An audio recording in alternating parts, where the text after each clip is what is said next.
And we move to South Africa. Spectacular presentation. We have seen the content. Thank you to the publisher Beverley Dodd, CEO of Penguin Random House South Africa. You've seen many books and authors gathered by Penguin Random House South Africa. It's the number one, of course, in the South African market, and a publisher we like a lot in her way to take care of authors and always coming with new ideas. Thank you so much, Mrs. Dodd. Thank you so much for that wonderful introduction.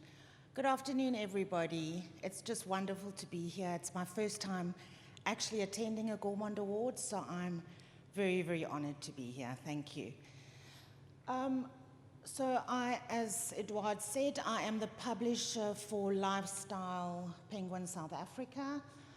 I've been with the company for 31 years next month, and prior to becoming publisher in 2019, I headed up the design team for Lifestyle South Africa, and I did that for 25 years. So I'm very involved in the design and the look and feel of the books that we produce.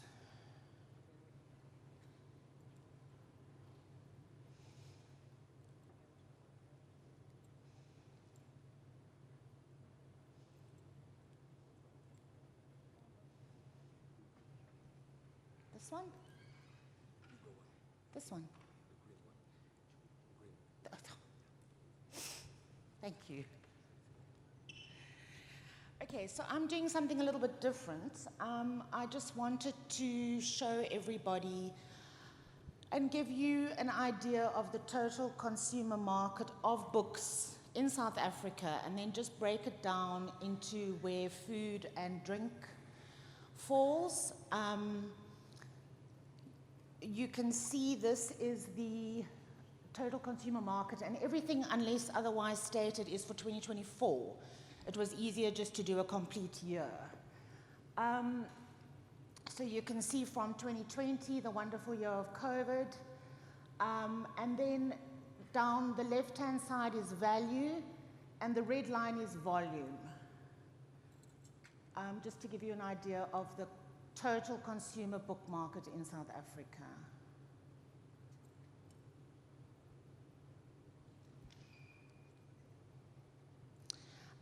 This is the total consumer market. This is all books, by the way. This is starting with all genres of books. So here you can see the books sold in South Africa by the country of publication, which is also quite interesting. Can you all hear me? So United Kingdom makes up that huge chunk. And then you get to South Africa in the dark blue, United States in the orange, and other countries make up the 3%. This is South African publications by category. So the big orange block is adult non-fiction. Cookery obviously falls into the non-fiction category, which is the biggest category. In the middle, we've got children, and on the right is adult fiction. Again, value on the left, and volume, the little red dot, to give you an idea of the market. Here we have product classes. So the top product class in South Africa is religion, then school textbooks and study, going down, and the orange bar is where we fit in with food and drink.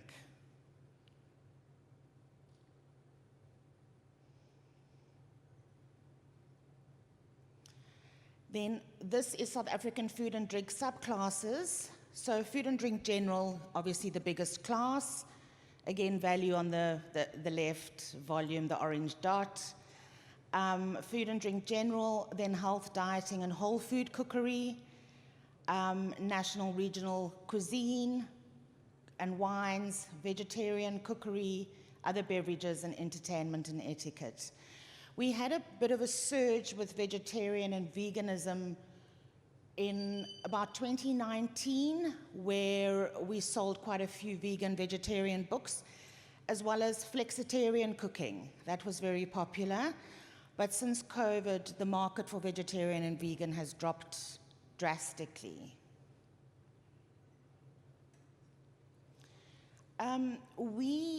We base the books that we publish, the year of publication is frontlist, and anything prior to that is backlist. So this is a split of food and drink in South Africa, with backlist being the lighter blue and frontlist being the dark blue. For food and drink books, we like to be 50-50 frontlist versus backlist, sometimes 60-40, with backlist being bigger, because obviously as publishers, you know, we want books to backlist and carry on reprinting and selling. I do like this slide, I must say. This is food and drink by publisher. So on the left, you can see Penguin Random House. And then breaking it down into Media 24, they do quite a few magazine publications and own two of the other quite large publishers in South Africa. And then it goes down into others.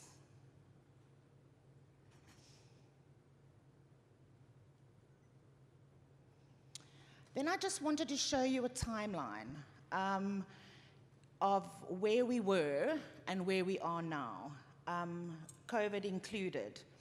So as a publisher for food and drink, we have dropped our list of publications. We've decided that going forward, we're going to reduce the number of books that we publish in order to publish less but sell more. This gives the marketing team more time to actually market the books. It was becoming quite hectic with the amount of books we were doing. 3 years ago, we were probably doing about 24 cookbooks a year, and it was just too crazy. They don't have enough of their own time to shine. So currently, last year we published 15, this year's 14, and next year we'll be doing 12. So even though the volume is coming down, you can see the value as well. So that's quite interesting. And this is just to show you the language that we publish in. It's English and Afrikaans, so English making up 77%, with Afrikaans making up 23%.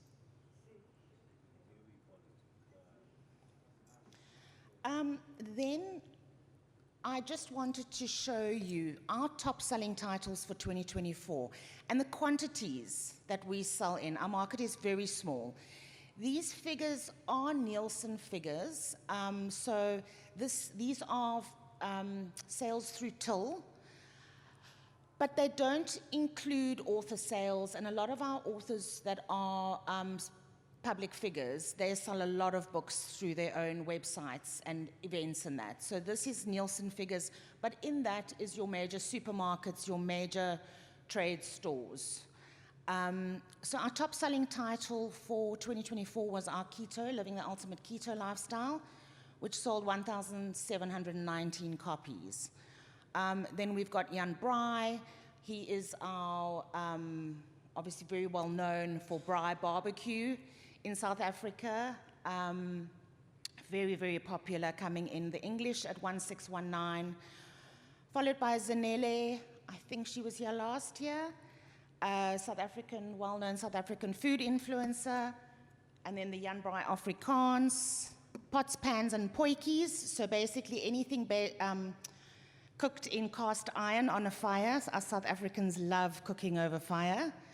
Easy al fresco, and just some of the others. We also had quite a spike with air fryer, which is still quite popular in South Africa, but the market with books on air fryers is quite flooded. We then brought out, on on the back of the Living the Ultimate Keto Lifestyle, we brought out Keto Simple.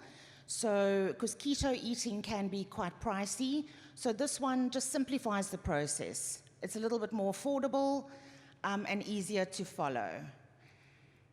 Herman Lensing with Nostalgie, an Afrikaans title. The Heart Foundation spoke about him. He's one of our top-selling authors as well. And then Sally Andrews, who you might have met already. She's up tonight for award. Ultimate Salad, because of course, what goes better with a braai? I'm just looking forward. So going forward, we obviously are publishing authors that have got quite a high social media presence.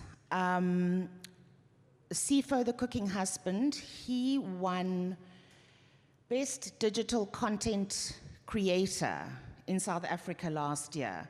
He is amazing. He's a pharmacist by profession, but his digital footprint is amazing.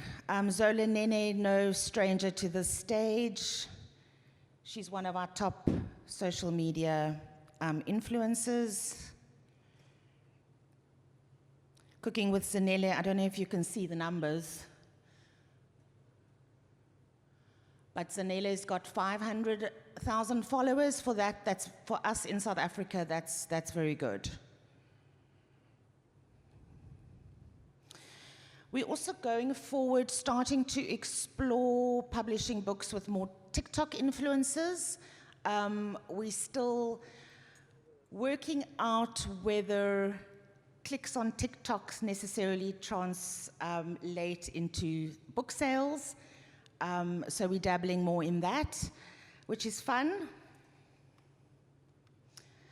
We're publishing Kenneth's book in February next year, and Leela from the Big Tasty Bite, she's coming out this year still. And then just some points I want to chat about. One that's not on here is some difficulties that we face in South Africa, and the biggest one is our shipping. Because we print in the East, it's cheaper for us to print in China or Singapore and ship the books than to print 10 kilometers from our office in South Africa. But this means that we have to send a book to print in the East 5 months before actual publication.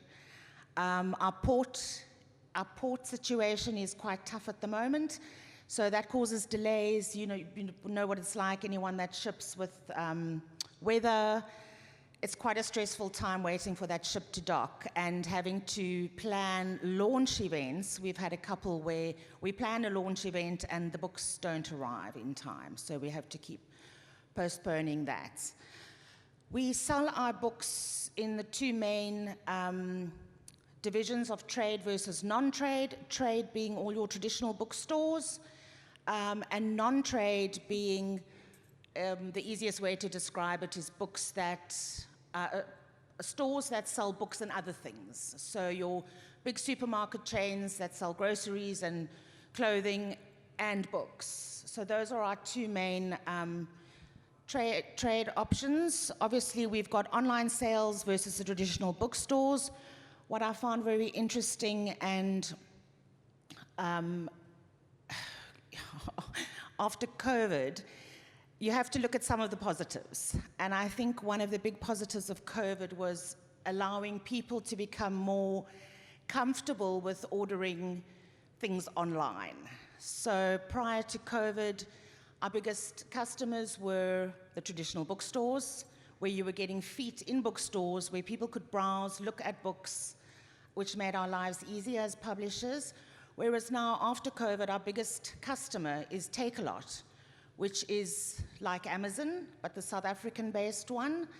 Amazon has opened now in South Africa, and still not as big as Takealot, which is great, and obviously not taking market share from Takealot, which is fantastic.